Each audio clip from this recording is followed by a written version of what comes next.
Hi everyone, welcome back to my channel and my page. আরও একটা ব্রাইডের উদ্দেশ্যে আমরা বেরিয়ে পড়েছি। দিনটা ছিল 12ই ফেব্রুয়ারি। তো আমি আর আমার অ্যাসিস্ট্যান্ট বেরিয়ে পড়েছি। আর এই লোকেশানটা চিনতে পারছো? এই দিক দিয়েই আমরা কিন্তু ফার্স্ট ব্রাইডের লোকেশানেও গেছিলাম যখন আমার ফার্স্ট ব্রাইডাল বুকিংটা এসেছিলো।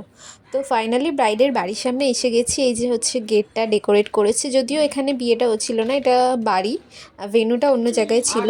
প্রথমে আমাকে ওখানেই সাজানোর কথা ছিল, বাট কিছু প্রবলেমের কারণে দিদি বললো যে বাড়িতেই সাজাও, কারণ হচ্ছে ওখানে রুম সেভাবে নেই যেখানে ভালোভাবে সাজানো যাবে। তো সেই কারণে আমি বাড়িতে চলে গেলাম। বাট বাড়িতে গিয়ে দেখি যে দিদি আসেনি। দিদি আমাকে ফোনে বললো যে দিদির একটু টাইম লাগবে, দিদি এসে যাবে। তো বেশি টাইম নেয়নি আসতে, বাট রেডি হতে হতে মানে বসতে বসতে অনেকটা টাইম চলে গেছে। আর দিদিকে দেখতে পাচ্ছ কত লম্বা, বাবা দুর্গা ঠাকুরের মতো একদম।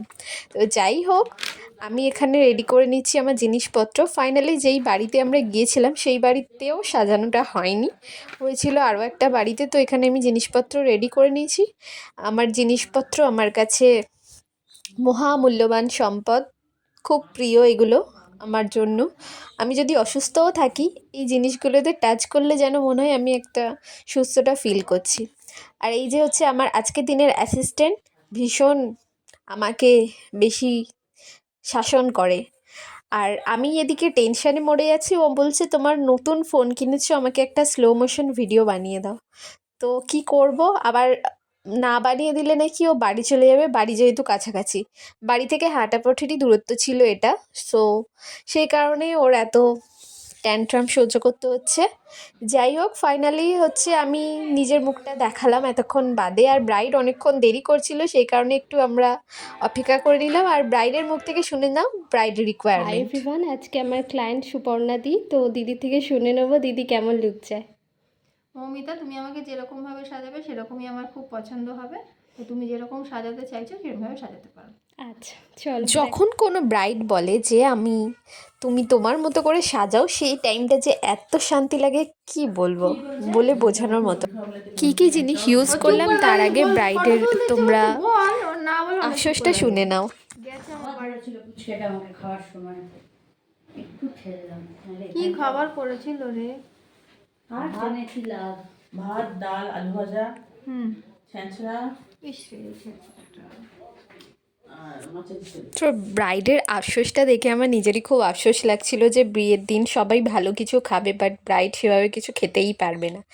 যাই হোক, আমি গল্পের মাধ্যমে আমি কি কি জিনিস দিচ্ছি তোমাদেরকে সেগুলোই বলা হচ্ছে না। প্রথমে আমি একটা রিকর্ডের মিস্ট দিয়ে নিয়েছি, যেটা অ্যাজ আ টোনার আমি ইউজ করেছি। দেন আমি ময়শ্চারাইজারটা সিটাফিলের দিয়েছি। আর এখানে আমি আইব্রোটাকে ডিফাইন করে নিচ্ছি মিউজিক ফ্লাওয়ারের জেল লাইনার দিয়ে।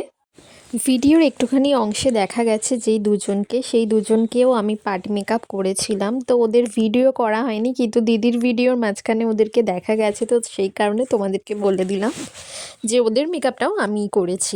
দিদি আমার ফেসবুকে প্রায় অনেক বছর ধরেই আছে, সাথে সাথে দিদি আমার স্কুলেও পড়তো, সেই কারণে আমি খুব ভালো মতোই চিনি।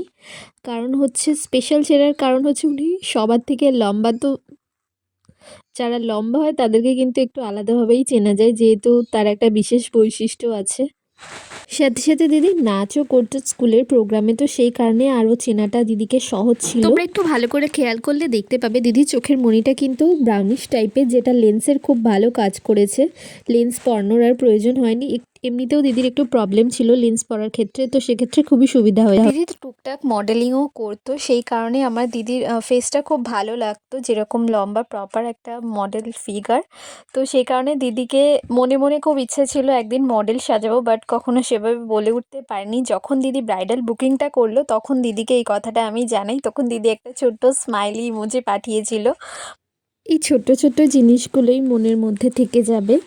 তো দেখো, আমি গল্প করতে করতে অনেকগুলো স্টেপ এগিয়ে গেছি। তো আমি ময়শ্চারাইজারের পর আইব্রোটা করে নিয়ে দেন আমি প্রাইমার ইউজ করছি রিকোডের, তারপর স্ট্রোব ক্রিম। অ্যান্ড এটা একটা ক্রায়লনের বেস ছিল, তো ক্রায়লন দিয়ে করে নিয়েছি পুরো মেকআপটা। এতই ভালো দিদির স্কিনটা যে সব কিছু খুব সুন্দরভাবে ব্লেন্ড হয়ে যাচ্ছিল। আমার ভীষণই ভালো লাগে এরকম সুন্দর স্কিনে আর কি মেকআপ করতে। তো একটা ফার্স্টে আমি দিদির স্কিন টোনের অনুযায়ী একটা ফাউন্ডেশন দিয়ে নিয়েছি, ফার্স্ট ওয়ান লেয়ার। দেন তারপর আমি আরও একটা একটু ফেয়ার দিয়েছি, কারণ যেহেতু দিদি ব্রাইড তো একটু সবার থেকে আলাদা দেখতে লাগা উচিত, সেই কারণে আমি আরও একটা ফেয়ার টোনের ফাউন্ডেশন দিয়ে নিয়েছি। আর হ্যাঁ, আমার ব্রাইডাল বুকিং কিন্তু ওপেন আছে 24-25-এ। যারা যারা বুক করতে চাইছো তারা বুক করতে পারো। বোথ সাইড ব্রাইডাল বুকিংয়ের ক্ষেত্রে একটা ডিসকাউন্ট থাকছে, তো যারা যারা ভাবছো বুক করবে তারা ঝটপট বুক করে নাও। এই ব্রাইডের লোকেশন ছিল আমার বাড়ির একদমই কাছাকাছি। আমার বাড়ি হচ্ছে কলকাতা, বেহালা। যারা বেহালার দিকে থাকো তারা অবশ্যই চিনবে। তো আর যারা বুক করতে চাইছো, আমি বিভিন্ন লোকেশনে গিয়েও কাজ করি। যারা বুক করতে চাইছো তারা ডেফিনেটলি বুক করো। যারা যারা চাইছো ফুল ব্রাইডাল প্যাকেজ বুক করতে তারা অবশ্যই বুক করতে পারো। একটা রিজনেবলের মধ্যে তোমরা পেয়ে যাবে ফুল প্যাকেজটা। তো এখানে যেই লুকগুলো দেওয়া হবে, ফার্স্ট হচ্ছে আইব্রো ভাত বা সঙ্গীত যদি থাকে, তোমরা সঙ্গীত সেলিব্রেট করো, সঙ্গীত লুক। তারপর বিয়ের দিন হচ্ছে হলদি লুক এবং ব্রাইডাল লুক। তারপর রিসেপশনের দিনে ভাত কাপড় লুক এবং রিসেপশন লুক। তো ফুল প্যাকেজটাই কিন্তু তোমরা পেয়ে যাবে একটা রিজনেবল প্রাইসের মধ্যে। কথা বলতে বলতে দেখো আমি আই মেকআপে চলে এসেছি। এখনকার দিনে প্রপার যেরকম ব্রাইডাল আই মেকআপ হয় সেরকমই করার চেষ্টা করেছি। একটা কাট ক্রিজ করেছি। তো দিদির চোখটা ভীষণই সুন্দর, নতুন করে আর বলার কিছু নেই। তো সেই বিউটিটাকে আরও এনহ্যান্স করার জন্য একটা কাট ক্রিজ করে নিয়েছি আমি চোখে।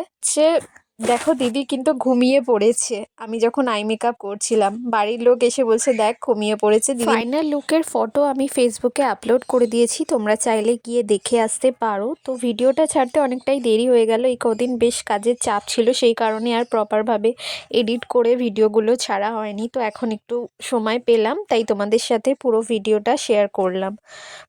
আর হ্যাঁ, ব্রাইড মেকিং ভ্লগগুলো তোমাদের কেমন লাগছে সেটা কিন্তু তোমরা অবশ্যই কমেন্টে জানাতে পারো।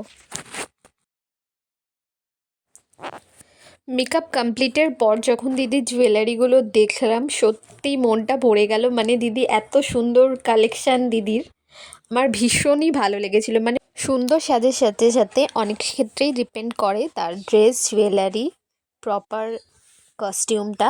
সেক্ষেত্রে দিদির ড্রেস জুয়েলারির কালেকশন জাস্ট ওয়াও, নতুন করে কিছু বলা নেই। আমরা যখন ব্রাইডাল শ্যুটের সময় এরকম ডিজাইনারের কাছ থেকে জিনিসপত্র নিই, ঠিক সেরকমভাবেই দিদি নিজের বিয়েতেও নিজের অ্যারেঞ্জমেন্টটা সেইভাবেই করেছে। প্রপার ড্রেস জুয়েলারির সাথে প্রপার ওড়না, মুকুট সবটাই একদম পারফেক্ট ছিল, যেটা আমার স্পেশালি খুবই ভালো লেগেছে। ব্রাইডের সাথে সাথে আরও দুটো পার্টি মেকআপও ছিল, যেটার আর আলাদা করে ভিডিও করা হয়নি। তো ওদের আমি ফটো লাস্ট অ্যাড করে দেবো, তোমরা দেখে জানিও কেমন হয়েছে সব কটা লুক। আর হ্যাঁ, একটা জিনিস না বললেই নয়, একজন ব্রাইডকে রেডি করতে মেকআপ আর্টিস্টের সাথে সাথে হেল্পিং হ্যান্ডেরও কিন্তু অনেক বড় ভূমিকা থাকে। তারা না থাকলে আমরা কিছুতেই একা একা এত কিছু করা কখনোই সম্ভব হতো না আমাদের মেকআপ আর্টিস্টদের। তো সেই সব হেল্পিং হ্যান্ডদেরও অনেক অনেক ধন্যবাদ, যাদের জন্য আমরা পুরো কাজটা পারফেক্টলি কমপ্লিট করতে পারি। এখানে আমি ম্যাট লিপস্টিক ইউজ করেছি, যেহেতু অনেকক্ষণ স্টে করার ব্যাপার আছে সেই কারণে আমি ম্যাটটা ইউজ করলাম। এখনই দেখো দিদিকে কত সুন্দর লাগছে। তো এখানে আমার কলকাটা বাকি আছে। তো মেকআপের ব্যাপারে দিদির বিশেষ কোনো রিকোয়ারমেন্ট ছিল না, বাট কলকাটা দিদি বলেছিল যে একটু সিম্পলের মধ্যে করতে, কারণ ওনার কপাল ছোট, বেশি হিজিবিজি কলকা ওনার মুখে হয়তো মানাবে না। সে কারণে দিদি আমাকে বলে দিয়েছিল, আর আমি আমার মতো চেষ্টা করেছি ওনার মুখের সাথে মানানসই একটা কলকা করে দেওয়ার। তো এখনই দেখো দিদিকে কত সুন্দর লাগছে। পুরো ফাইনাল লুকটার পর তো দিদিকে একদম পুরো দুর্গা ঠাকুরের মতোই লাগছিল, পুরো যেমন লম্বা সেরকম, মানে সুন্দরী, ফর্সা, মানে সব দিক থেকে একদম মা দুর্গা যাকে বলে। তো এখানে আমি কলকা করে নিচ্ছি, আর এখানে ফুল কলকাটা কমপ্লিট হয়ে গেছে। তো বারবার দিদির ফোন আসছিল, কয়েকবার দিদিকে উঠেও যেতে হয়েছে জিনিসপত্র খুঁজে না পাওয়ার জন্য। তো বিয়ের দিনে একটা মেয়ের ওপর অনেকটাই চাপ থাকে, তারপর যখন দায়িত্ব অনেক বেশি নিজের থাকে তো অনেক বেশি আরও চাপ হয়। তো এখানে হচ্ছে দিদির লুক কমপ্লিট হয়ে গেছে। আমি ওড়নাটা নেওয়ার সময় একটু ভিডিও করলাম। এটা হচ্ছে দিদির ফাইনাল লুক। কেমন লাগছে তোমরা অবশ্যই জানিও। লুকটা দেখে যদি কারোর পছন্দ হয় আর কেউ যদি বুক করতে চাও আমাকে, তারা অবশ্যই বুক করতে পারো। আমার ফেসবুক আইডি মৌমিতা সামন্ত, ফেসবুকে ইনবক্স করতে পারো বা আমার পেজে গিয়েও ইনবক্স করতে পারো। আমার পেজের নাম মৌমিতাস গ্লো হাউস। তো দিদির কমপ্লিট লুকটা দেখে কিন্তু তোমরা অবশ্যই জানিও লুকটা কেমন হয়েছে, সাথে সাথে আমার এই ভ্লগটা কেমন লাগলো। ভ্লগটা একটু বেশি বড় দিয়েছি কারণ খুব বেশি আমি ভ্লগটাতে কাট করিনি।